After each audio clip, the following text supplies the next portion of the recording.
हरि ओम। प्रिय भक्तों, आज हम लोग इस वीडियो में भक्त आरण्यक मुनि की कथा सुनेंगे। त्रेता युग से पहले की बात है। आरण्यक मुनि वन में रहकर घोर तपस्या करते थे। उनका उद्देश्य था परमात्मा को जानकर परमानंद और परम शांति को प्राप्त करना, परंतु उद्देश्य सफल नहीं हुआ। तब मुनिवर मूल परमात्मा तत्व को जानने के लिए किसी ज्ञानी महापुरुष की खोज में निकले। अनेकों तीर्थों में घूमे, बहुत लोगों से बातें की, परंतु कहीं भी मनोरथ पूरा नहीं हुआ। एक दिन उन्होंने देखा कि सुदीर्घजीवी महर्षि लोमस तीर्थ यात्रा के लिए स्वर्ग से आए हैं। मुनि ने जाकर लोमस जी के शरणों में प्रणाम किया और विनय पूर्वक पूछा, हे भगवान, दुर्लभ मनुष्य देह को प्राप्त करके जीव किस उपाय से इस दुस्तर संसार सागर से पार जा सकता है? ऐसा कोई देवता, व्रत, दान, जप या यज्ञ हो तो कृपा करके बतलाइए, जिसके सेवन से मैं घोर संसार समुद्र से पार हो सकूं। आरण्यक मुनि की बात सुनकर मुनि महर्षि लोमस जी ने कहा, दान, तीर्थ, व्रत, यम, नियम, योग, यज्ञ आदि सभी साधन उत्तम हैं, परंतु इनका फल स्वर्ग ही है। स्वर्ग विनाशी है। पुण्य जब तक रहता है तब तक जीव स्वर्ग के भोग भोगता है। पुण्य पूरे होते ही वहां से उसे फिर नीचे गिरना पड़ता है। एतेव जो लोग नाशवान स्वर्ग सुख के लिए ही दान पुण्य आदि करते हैं, कुछ भी शुभ कर्म न करने वाले मूढ़ पुरुषों की अपेक्षा उत्तम होने पर भी वस्तुतः बुद्धिमान नहीं है। मैं तुम्हें एक गोपनीय बात बतलाता हूँ। श्री राम से बढ़कर कोई देवता नहीं, राम से उत्तम कोई व्रत नहीं, राम से उत्कृष्ट कोई योग नहीं और राम से ऊंचा कोई यज्ञ नहीं है। श्री राम के नाम का जप और श्री राम का भक्ति पूर्वक पूजन करने से मनुष्य इस लोक और परलोक में सुखी होता है और अनायास ही संसार सागर से तरकर भगवान को प्राप्त होता है। श्री राम का सिमरन ध्यान करने से मनुष्य की सारी कामनाएं श्री राम की कृपा से पूरी होती हैं और जिससे वह परम पद को प्राप्त कर सके, ऐसी दुर्लभ अपनी भक्ति श्री राम उसे दे देते हैं। उत्तम कुल में उत्पन्न उत्तम कर्म करने वाले पुरुषों के लिए तो कहना ही क्या है। चांडाल भी श्री राम का प्रेम पूर्वक सिमरन करके परम गति को प्राप्त होते हैं। श्री राम ही एकमात्र परम देवता हैं। रामार्चन ही परम प्रधान व्रत हैं। राम नाम ही सर्वोत्तम मंत्र हैं और जिनमें राम की स्तुति है वही उत्तम शास्त्र हैं।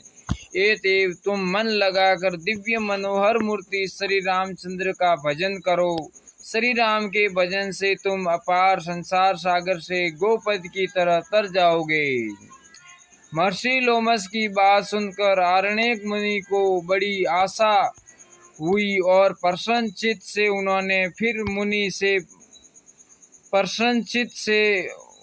फिर पूछा कि भगवान, यदि मुझ पर आपकी कृपा है तो अनुग्रह करके मुझे श्री रामचंद्र का स्वरूप बतलाइए, जिससे मैं उस स्वरूप का ध्यान करके कृतार्थ हो सकूं।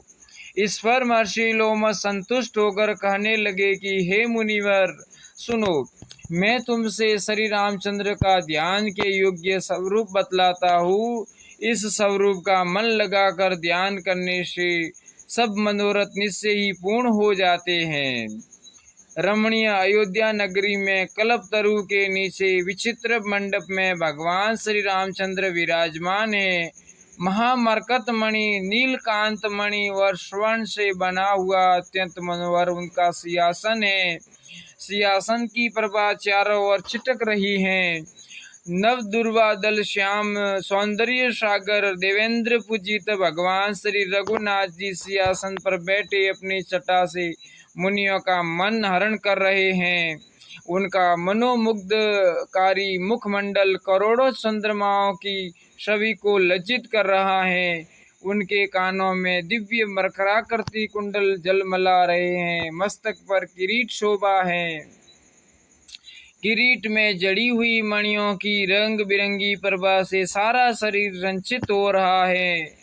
मस्तक पर काले घुंघराले केश हैं। उनके मुख में सुधाकर की किरणों जैसी दंत पंक्ति शोभा पा रही हैं। उनके होठ और अधर विद्रुमणि जैसे मनोहर कांतिमय हैं, जिसमें अन्यान्य शास्त्रों सहित ऋक् साम आदि चारों वेदों की नित्य स्फूर्ति हो रही है।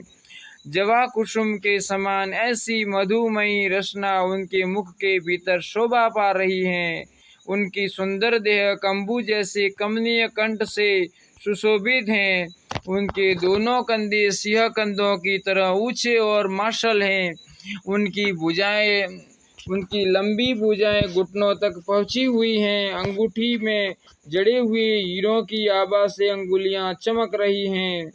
केयूर और कंकण निराली ही शोभा दे रहे हैं। उनका सुमनोहर विशाल वृक्ष स्थल श्री लक्ष्मी और श्री वत्स आदि विचित्र चिन्हों से विभूषित हैं। उदर में त्रिवली हैं, गंभीर नाभि हैं और मनोहर कटी प्रदेश मणियों की करदनी से सुशोभित हैं। उनकी सुंदर निर्मल जंघाएं और मनोहर घुटने हैं।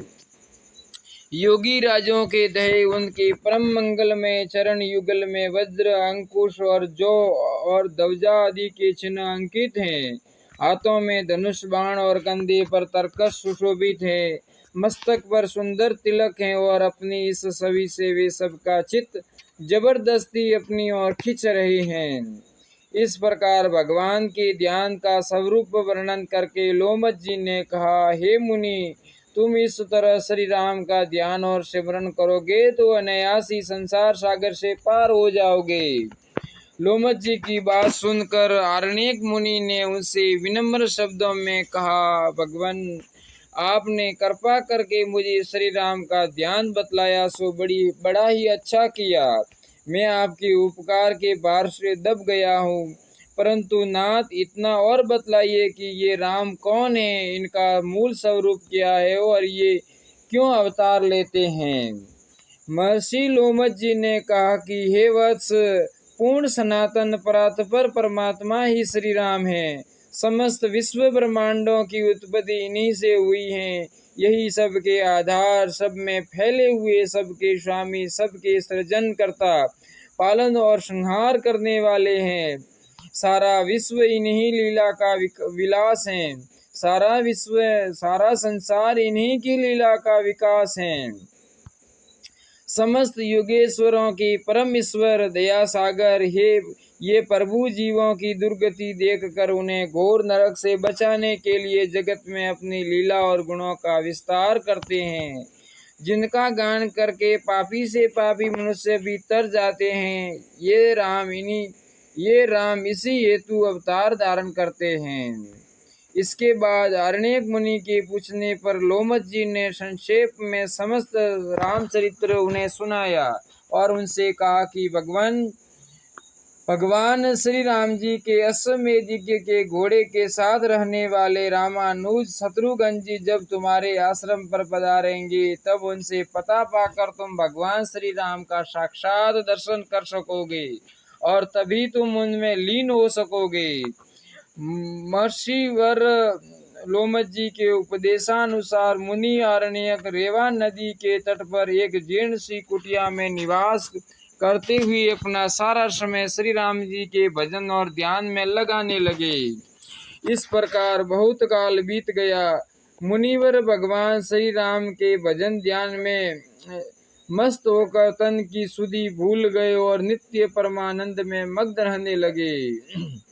तदंतर एक दिन श्री राम के अश्वमेध यज्ञ का घोड़ा मुनि की कुटिया के पास आ गया। उसके भी पीछे पीछे विशाल सेना को लिए हुए बड़े बड़े वीरों के संग श्री शत्रुघ्न जी भी चले जा रहे थे। उन्होंने रेवा के तट पर जीर्ण सा आश्रम देखकर अपने साथी वीरवर सुमति से पूछा कि यह आश्रम किस मुनि का है। सुमति के बतलाने पर शत्रुघ्न जी मुनि की कुटिया में पहुँचे। मुनि ने उनका स्वागत किया और अंत में यह जानकर के ये रामानुज श्री शत्रुघ्न जी हैं, उन्हें लोमज जी के वचन याद आ गए। मुनि हर्ष के मारे उछल पड़े। आहा, आज चिरकाल की सारी साध पूरी हुई। आज मुझे इन आंखों से भगवान श्री राम के दर्शन होंगे। आज मेरा जीवन सफल होगा। यूं मनोरथ करते करते मुनिवर आरण्यक अयोध्या जी की ओर चल पड़े। उन्होंने देव दुर्लभ परम रमणीय अयोध्या नगरी में जाकर देखा।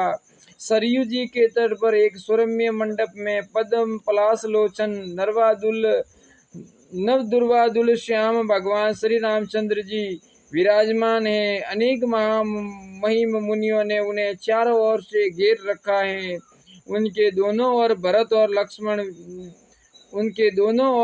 और लक्ष्मण विराजित हैं। दीन दरिद्रों को मनमानी वस्तुएं दी जा रही हैं। मुनिवर आरण्यक भगवान श्री रामचंद्र जी के त्रिभुवन कमनीय सौंदर्य राशि मधुर स्वरूपों को देखकर मंत्र मुग्ध की भांति टकटकी लगाए खड़े रह गए। उनकी पलकें पड़नी बंद हो गई, शरीर पुलकित हो गया, आंखों से प्रेमासुरों की धारा बह चली। मुनि ने आज अपने जीवन को सफल और धन्य समझा।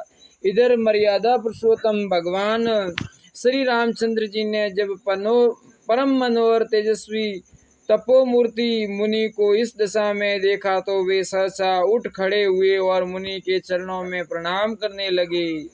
इंद्र आदि बड़े बड़े देवता सिर झुकाकर अपनी किरीट मणियों की प्रभा से जिनके चरण युगलों को चमकाते रहते हैं, वही महामहिम भगवान श्री रामचंद्र जी, हे ब्राह्मण देव, आज आपने मेरे शरीर को पवित्र कर दिया। यूं कहकर मुनि के चरणों पर गिर पड़े। महातपस्वी आरण्यक मुनि ने उन प्रणत प्रिय प्रभु भगवान रामचंद्र जी को शीघ्र ही दोनों भुजाओं से उठाकर हृदय से लगा लिया। तदंतर भगवान श्री रामचंद्र ने मुनि को ऊंचे मणिमय आसन पर बैठा कर उनके चरण धोए और आज मैं अपनी बंधु बांधवों सहित पवित्र हो गया। यूं कहकर मुनि के चरणोदक को अपने मस्तक पर छिड़क लिया। इसके बाद बड़ी ही विनयपूर्ण भाषा में भगवान ने कहा, हे स्वामिन, मेरा अश्वमेध यज्ञ आपके यहाँ पधारने से सफल हो जाएगा।